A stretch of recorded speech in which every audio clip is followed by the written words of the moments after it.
Hi, everyone. Welcome back to the 10 and 10 podcast. This is the fifth episode where we'll cover the 10 tips for better grades. I just want to say before we start that this is for high school because I don't know how it applies to CEGEP or university. I haven't been in CEGEP or university yet, so these tips might not all apply to university. And these tips are not for everybody, so everyone functions differently in terms of school and everything else. But these are just things that work for me, and hopefully, you can take out a few things from this episode. So, without further ado, let's get right into it. So, the first tip is to communicate with your teachers. So, this is their job, this is what they do. They will be glad to help you out or to give you any additional resource that may help you. Um, Honestly, I used to be shy talking to my teachers if I hadn't especially when I wear glasses and sometimes I need a new prescription so I can't see on the board, and I was always nervous on telling my teacher I can't see. Is it possible to make it any bigger? But I realized that a lot of people in my class have this problem, and it's not a big deal even though this is a very small example. Communicate with your teachers.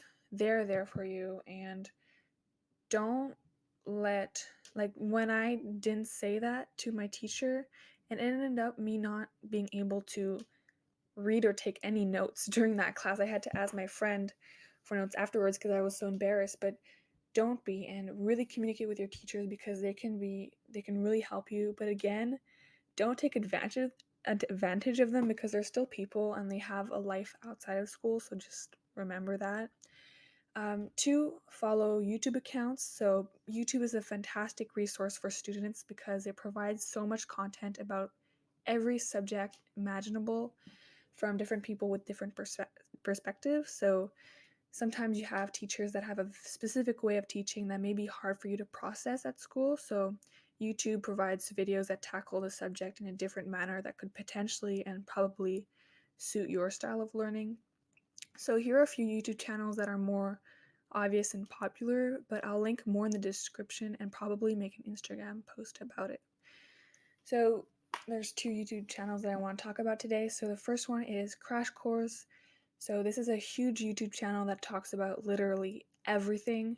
They have 1,438 videos covering world mythology, Black American history, psychology, biology, and so much more.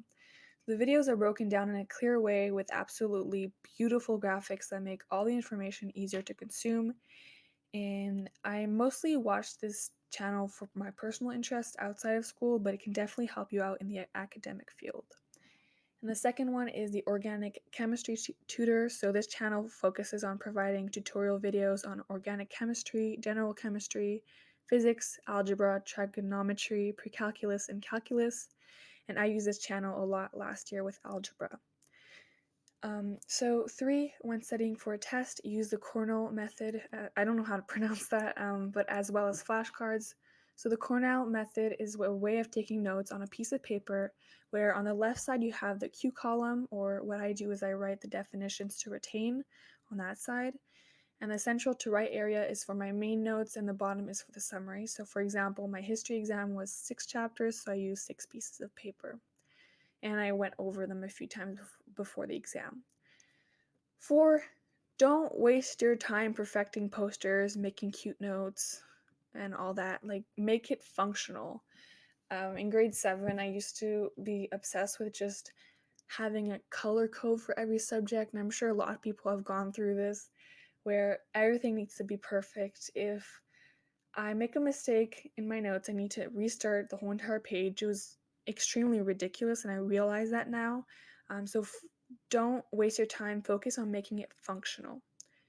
5, make sure to have at least 1 or 2 people in your class who you can count on having notes if you're ever absent, and that can explain the material if needed. So this is only if you're shy to talk to your teacher, which I completely understand. Some people are. This is just to make sure that you stay on track and don't fall behind. So 6, don't study too much or do too much homework. And I know this sounds highly controversial and stupid, when I have a plan and just studying the whole entire afternoon, I get less done than if I, for example, go on a run, eat a snack, and then even do the Pomodoro method to have some breaks. So the Pomodoro method is like 25 minutes on, 5 minutes off, so you get breaks.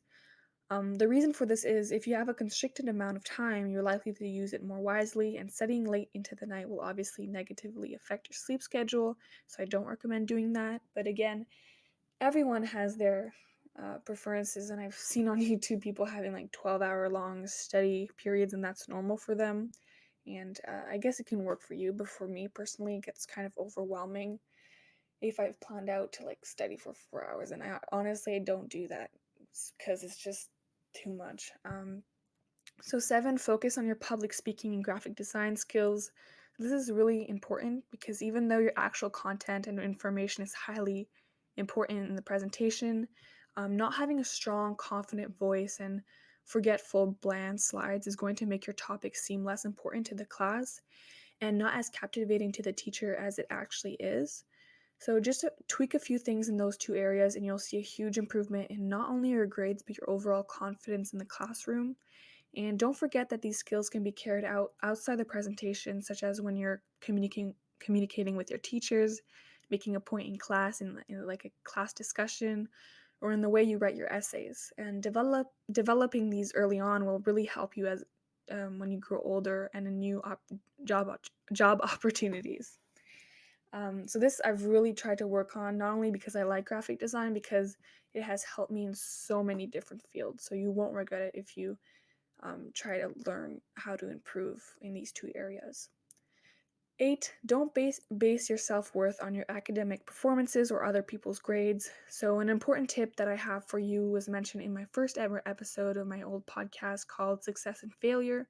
And what I had said was to find several passions, hobbies, and projects instead of one. Because if you only have one focus and you disappoint yourself or deem yourself to be a failure, then you have nothing to remind yourself of your worth and creativity. Having other interests reminds you of your importance and that there is so much more to life than just one thing. For me, I was very focused on running, and I had nothing else going on in my life than running and school. I didn't even have a lot of friends, so there were a few months where I was having trouble in both those fields, and suddenly I felt completely lost because I didn't have any distractions or things I could do to comfort myself. So always have a diverse set of interests. This is probably the most important tip of them all for me personally. Just finding that study school life balance is really important for both fields. 9, make yourself practice tests. You can even, if you have a friend that likes to study, you guys can make each other's tests.